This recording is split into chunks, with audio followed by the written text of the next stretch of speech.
In Washington, at the very heart of American power, the stage was set for another symbolic moment between two leaders who often define headlines. US President Donald Trump welcomed his Turkish counterpart, Recep Tayyip Erdoğan, to the Oval Office. The cameras flashed, the handshakes were exchanged, but soon the spectacle turned into a striking moment of diplomacy. Trump, never one to hide behind diplomatic subtleties, issued a blunt appeal. He wanted Turkey to stop buying oil from Russia. Standing alongside his guest, Trump declared, "I'd like to have him stop buying any oil from Russia while Russia continues this rampage against Ukraine.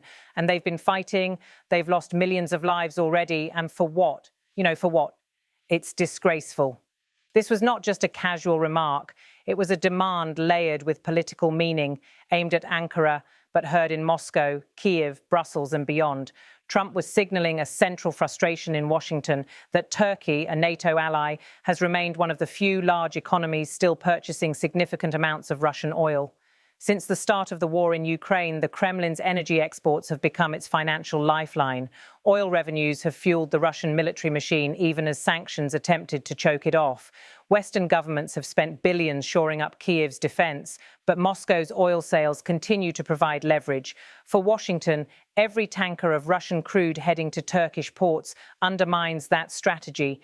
And yet for Erdoğan, the decision is not that simple. Turkey's economy has been under relentless strain, its currency battered, its inflation soaring, its citizens weary from years of financial turbulence.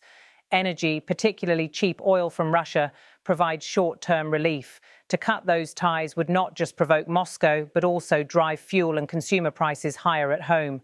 Erdoğan, facing his own domestic pressures, must constantly balance between survival and strategy. This is why Trump's words in the Oval Office carried more than rhetorical weight. They were a test of loyalty. Could Turkey be trusted to stand firmly with NATO, even when that meant economic sacrifice? Or would Erdoğan continue walking his carefully calibrated tightrope between East and West, balancing Western alliances with Russian partnership?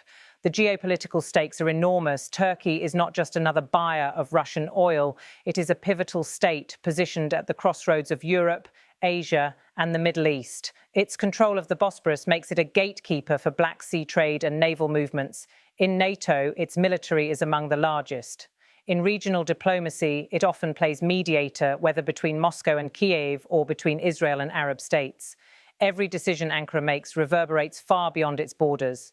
Trump's framing that millions of lives had been lost was, of course, more political flourish than precise figure. But it captured the human dimension of the war in Ukraine, the staggering toll in blood and displacement, the hollowed-out cities, the millions of refugees scattered across Europe. His words also underscored Washington's sense of urgency. For the US, Turkey's continued oil trade is not just an economic transaction, it is a matter of war and peace. Yet from Ankara's perspective, Washington's demand is laced with double standards.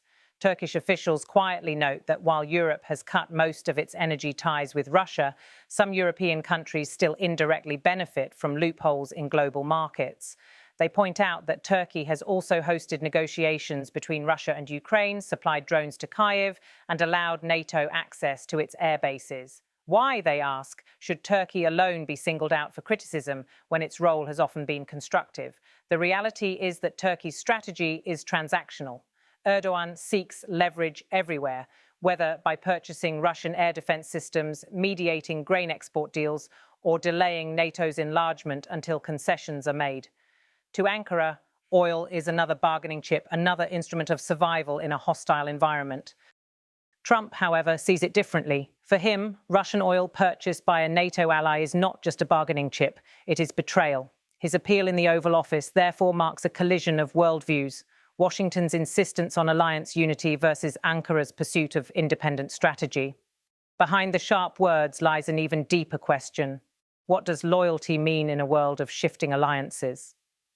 NATO was built on the principle of collective defense, but in recent years, its cohesion has been strained by disagreements over defense spending, by disputes in the Middle East, by conflicting approaches to Russia and China. Turkey has been at the center of many of those tensions, testing the patience of its allies while insisting on its sovereignty. Trump's demand is thus part of a larger narrative, the United States trying to keep its alliances intact while fighting a war by proxy in Ukraine. If Turkey were to cut its Russian oil imports, it would be a powerful symbolic victory for Washington, a sign that sanctions are truly biting.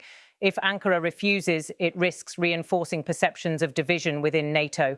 For Erdoğan, the choice is politically perilous. Abandoning Russian oil could trigger economic shocks at home and retaliation from Moscow, which could cut off gas supplies or escalate military pressure in Syria, where Turkish forces are deeply involved.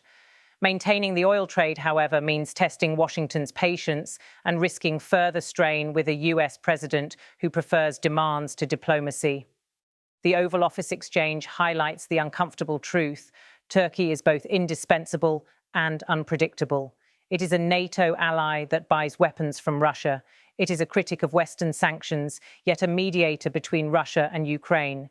It is a partner in counterterrorism, yet a rival in Middle Eastern politics.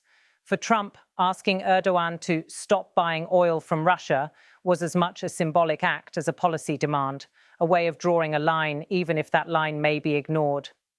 As the meeting concluded and the cameras stopped flashing, the questions lingered. Would Ankara heed Washington's appeal and cut back on Russian oil, or would it continue charting its own independent course, using its position as a bridge between East and West to extract maximum advantage? The answer is still uncertain, but one thing is clear. In the global contest shaped by war, energy and alliances, Turkey's choices matter. For Ukraine, struggling to hold the line against Russia. For Europe, battling economic strain from energy shortages. For Washington, trying to prove that its alliances remain firm in the face of aggression. And for Moscow, determined to survive sanctions and sustain its war. Trump's blunt words may echo as a demand. But for Erdoğan, they serve as a reminder of Turkey's precarious role, caught between the world's great powers, balancing survival against solidarity. And in that balance lies one of the most consequential questions of our time. When the world is divided by war and energy, will Turkey tip the scales toward unity or toward fracture?